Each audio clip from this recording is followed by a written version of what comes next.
Cause you stay crazy on my mind. Boy, you got it going on. On and on and on. On and on and on. Yeah, yeah, yeah. You're on point five. Once again, Tip. Hey, how y'all doing?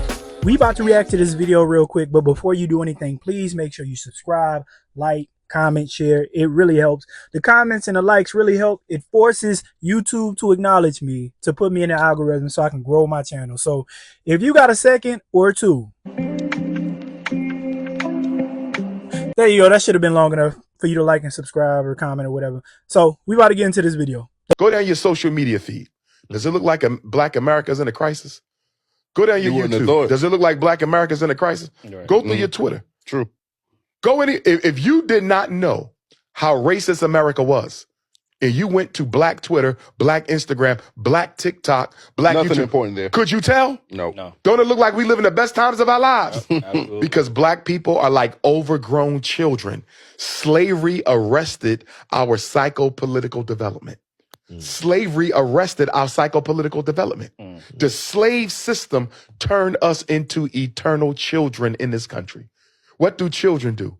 They spend their money on the things that they like, Right. and they beg their parents for the things that they need. Is that not Black America? $2 billion on Air Jordans every year. You're right. $4 billion on liquor, $30 billion on hair and beauty, nearly $1 billion on chicken, turkey, beef, and pork, multiple billion on video games, multiple million on children's cologne. But half the Black boys in America in 4th grade can't read on their grade level. That's a fact. Half the Black boys in America in 8th grade can't read on their grade level. But we Definitely. spending $21 million on cologne. I don't excuse nothing another race does to my people. Because as a human being, you should be able to practice decency, whether you're dealing with a billionaire or somebody who's dead, broken, homeless on the street. You understand me? Definitely. But we have to look in the mirror too, and look at how we make it easy for people to disrespect us. Because how does a people in your condition have the time to engage in this type of tomfoolery over here? Yeah. If I'm Chinese looking at Black America, how do I make sense out of this? Right. Y'all can't care about yourselves, because as much as you talk about reparations and as much as you talk about the next presidential election, look at the money you waste. Imagine a Korean walk into a Black community meeting on reparations, a Korean, and stand up and say, "Can I ask y'all a question? Why y'all in here arguing over reparations when y'all done turned my people into a $1 trillion nation? Take $30 billion off y'all people a year. $30 billion a year. How much have we give the Koreans over the past 30 years? What's 30 billion times 30 years? And you talking about reparations? You see that? But Black people are in denial about our self-hate. I tell Black women all the time, if you would just stop hating the way God made you, you can take your $30 billion a year and build an independent school for every Black girl out here. You could stop child sex trafficking. Black women could wipe out child sex trafficking for Black girls by taking some of that $30 billion on here. But guess what? How I look is way more important than the condition of my people. Black men, same thing. We could take the $4 billion on liquor, the $2 billion on Air Jordans, the multiple billion we spend on vacations, all the money we spend on these damn non-Black women. We could take that money and build Black schools for Black boys all over. I just wanted to make this video basically to, and it made me think, man, I am so tired of people pocket watching Black people. Anytime we do anything, anytime Black people do anything, people always want to pocket watch us on how we spend our money, what we do, what we prioritize. Man, let me tell y'all something. There's no group of people in this country that is perfect. Nobody in this country perfect, man. Everybody have their own hobbies. Everybody have their own things that they spend their money on to where we might think is junk. All people spend their money how they want to spend their money, do what they want to do. That's all ethnicities. Those are all groups of people. So I'm not about to sit here and try to diminish what he said, because a lot of what he said is true. There is a lot of work that needs to be done in the Black community, but we can say that about anybody. Why is it that all these other groups of people can get all this money, all this help, all these resources, and nobody talk about how they need training for anything? Nobody talk about how they spend. Nobody talk about what crimes they commit. Nobody talk about any type of irresponsible behaviors they might have. But when it comes to Black people, when it comes to us needing to do something or wanting something that we deserve, everybody want to talk about what we do with our money, or how we treat each other, or what kind of relationships we have with one another, or maybe our family dynamic, which really it's nobody's business, to be honest. We're not about to sit here and act as if black people didn't get forced to be here against their will. I'm not gonna say black people, foundational black Americans, Americans that came here against their will. I'm talking about my ancestors. I'm talking about people who were basically sold for commodities, sold out by their own people just to be transported here for free labor. And so because everything we had, our whole identity, our language, everything was wiped away from us, we basically have been fighting the self-esteem of trying to identify with who we are, with our culture and everything. That's why we so protective of our culture. We came over here, we lost everything we had. Now we creating our own culture. You got to respect it. And I'm just so tired of all these people trying to micromanage what we do, how we spend our money. Reparations is something that's earned by black Americans. Foundational black Americans. That's something that's earned by us. We're not sitting here asking for no handout. Every group of people, and I do mean every group of people, have had some type of head start or handout to be able to compete or sustain themselves, except black Americans. We've been given the bare minimum things we had to fight for: the right to vote, redlining, the right to go to whatever school we want to, programs. We had to fight for things like that. All of these other people that come here and they just getting all these handouts. And let me tell y'all something. There's no need for assistance programs to people who had a head start, hundreds of years worth of a head start. Oh, I don't get this. I don't get that. Well, to be honest, most of the people that own government assistance are European, but they make it seem as if it's just black Americans, like we the ones sucking up and drying up all the resources. Anytime somebody ever come at you like the way Dr. Umar coming at these guys, basically moving the goalposts, gaslighting, making it seem as if, oh man, we the problem. We can fix our own problems. Which, if we were able to be put inside of a position to where we had the opportunity to do that, we probably could. But let's not sit here and act like it's not by design to distract us. It's not by design to make us consumers. It's not by design to keep us at the bottom. It's not by design to make us steal from each other, unalive each other. Like, that's not by design. Like, you don't put all of the drug stores, liquor stores inside the black community while starving the black community of resources and expect them to act civilized. Stuff like that really gets on my nerves, man. I have no interest of sitting here talking to you about black issues. I have no interest of sitting here talking to you about why and how things happen, man. You know how many times black Americans, we've built cities, we've built schools. There are so many things we built that got destroyed and taken strategically, not only from the government, but from these groups that the government allows to run rampant. I'm not sitting here talking about how, oh, we a victim, we gonna be like this forever.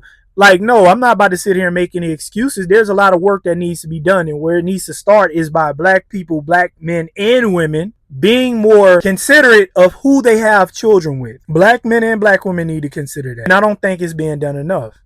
And because it's not being done enough, what's happening? Look how the children are being raised. There's this video I wanted to show, but I had no idea if I should, because YouTube is so PG, man. I can't really say anything. I can't post nothing. There was this young lady that was accused of stealing glasses, and she had his daughter. Her daughter, like 6 or 7 years old, yelling at the top of her lungs at police officers, threatening police officers, cursing and everything. Like, this girl is 7 years old, cursing, threatening police officers. And I'm thinking to myself, man, if she like this now while she's 7 years old, I couldn't imagine how she's going to be when she's an adult. That's a product of a household with no structure. These are the same black children that grow up. And then what happens when they grow up? They get involved with other black children, and you become a product of your environment. You become the company that you keep. And these small groups of people cause chaos. And it is something that's repetitive. Now, I'm not about to sit here and say, what's the medicine to fix black Americans? Man, I have no idea.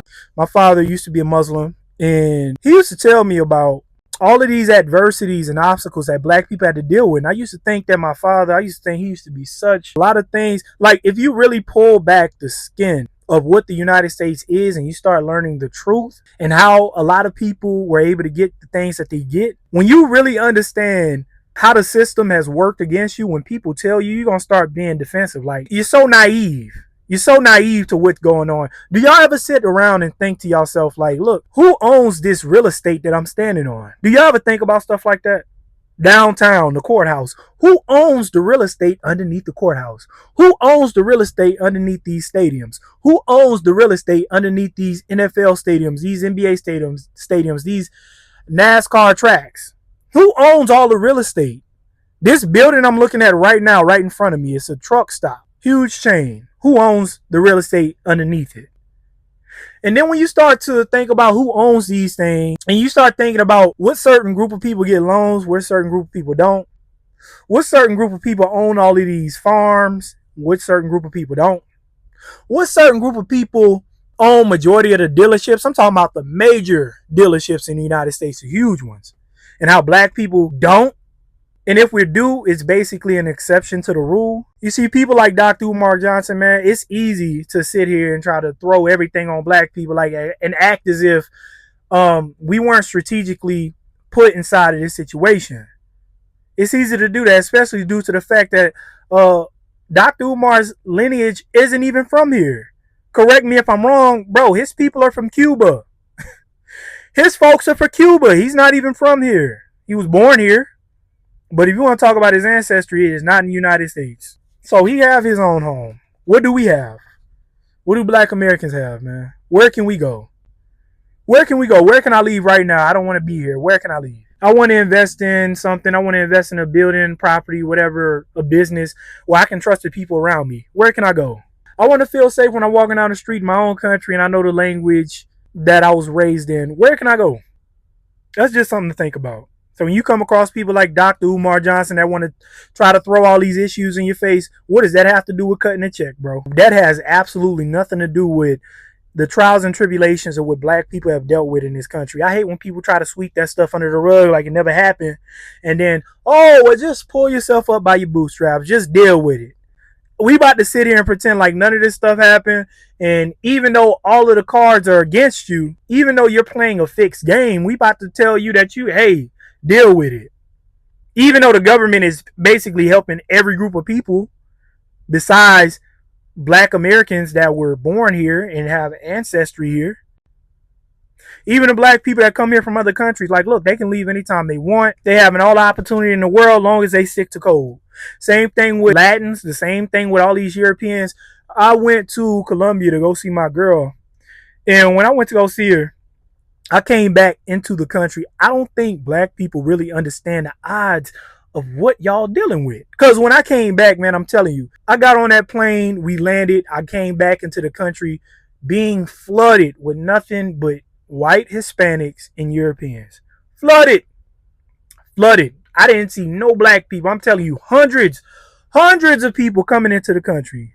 None of them black. Maybe a handful of black people. And I really wanted to record it so people can see. Look at the group, the demographic of people that are bombarding and coming into this country. That is by design. I'm sure y'all already know about the birth rates. I don't really need to elaborate on that. But when you have smart people that are strategic at gaslighting and strategic at moving the goalposts like Dr. Umar Johnson, there are no one to consider to take seriously. Nobody. Because on one hand, you got these black people who are in positions of power, who can do something and actually speak up for their people who are intelligent, and they decide not to. And then on the other hand, you got these groups of black people that's not even from here, and their whole job is basically to run black people in circles, to race bait. Their whole job is to gaslight, move the goalpost, and tell us why we not doing what and trying to wave the finger at us. Man, I don't know if y'all been to Cuba. Have y'all seen Cuba? Dr. Umar, that's where you need to be. You want to talk about black excellence and what people need to be doing, go to Cuba. A lot of people don't even visit Cuba. But anyways, man, I just wanted to drop that, man. That was just on my mind real quick. Make sure y'all like, share, subscribe. I appreciate it, man. And we going to be out. I'll see y'all the next time.